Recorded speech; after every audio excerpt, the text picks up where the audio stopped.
Welcome to WinSouls TV. This is your host, Jeff Thomas. And you know what? I have a special guest for you guys today. It's my dog, Reese. Okay, so how you feel about today? I know you're excited. You happy to be on the show? Speak. Say hello. Speak. Oh, yeah. Stand. Stand again. Oh, yeah. Show him. Yeah, good boy. All right. So, we have my boy here today. Sit. Sit. And as you can probably tell, he's a super excitable dog. He loves people. Apparently, he loves being on camera, you know. But one of the things that you will notice about all dogs is that they love, if they are raised in the right environment, to be obedient. To be obedient to their owner. In his case, being obedient to his daddy, okay? His father. Now, I think that this might sound really weird. I think that we can learn a lot from dogs. Why?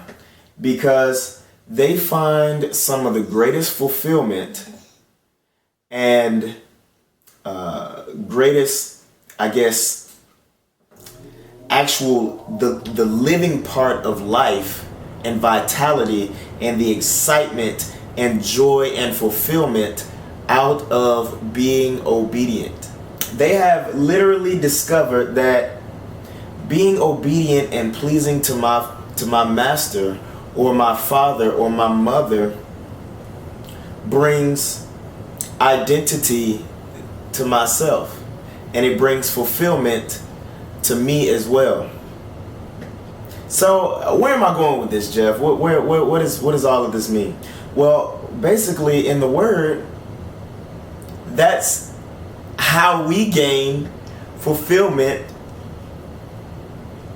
in our lives, is being obedient to the Father, is being obedient to the specific commands that He has told us. So let's begin in paradise. So in Genesis 2:16, the Lord is asking, hey, did you guys eat, he's talking to Adam and Eve, from the tree that I, specifically commanded you guys not to eat of? Why is that so important? Because obedience to that one command is the condition by which he and his wife are able to remain in paradise and fulfillment and stature of Christ while they are in paradise. Obedience.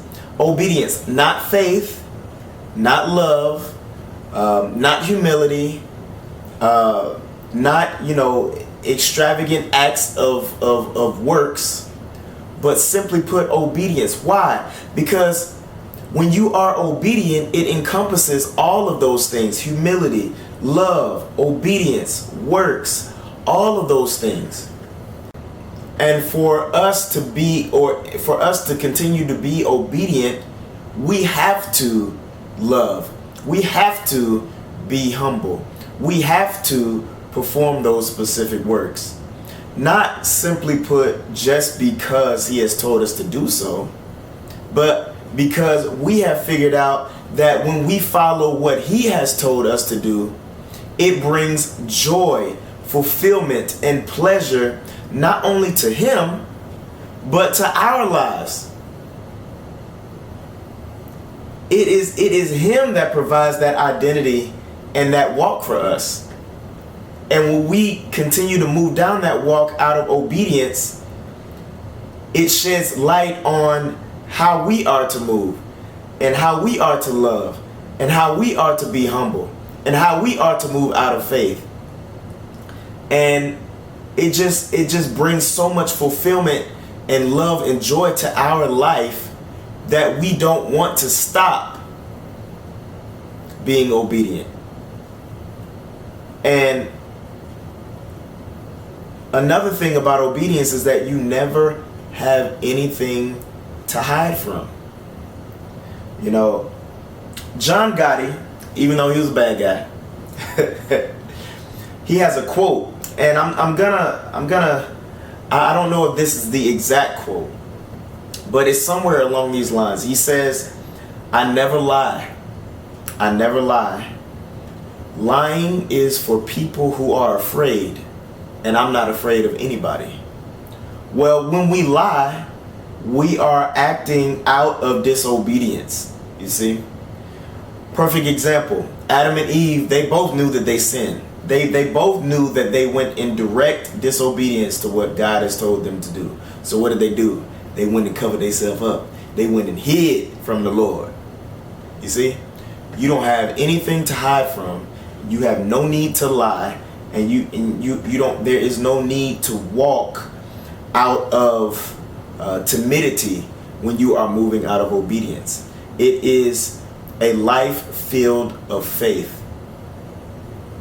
And you wonder why these dogs, come here, Reed, sit, up. You wonder why dogs are so excited all the time. They just want to be obedient to you. You know, they just want to love you. And this little guy right here is a perfect example of that. So I think that the Lord put dogs here for a reason, for us to learn some things. You guys be blessed. Get out there and be obedient.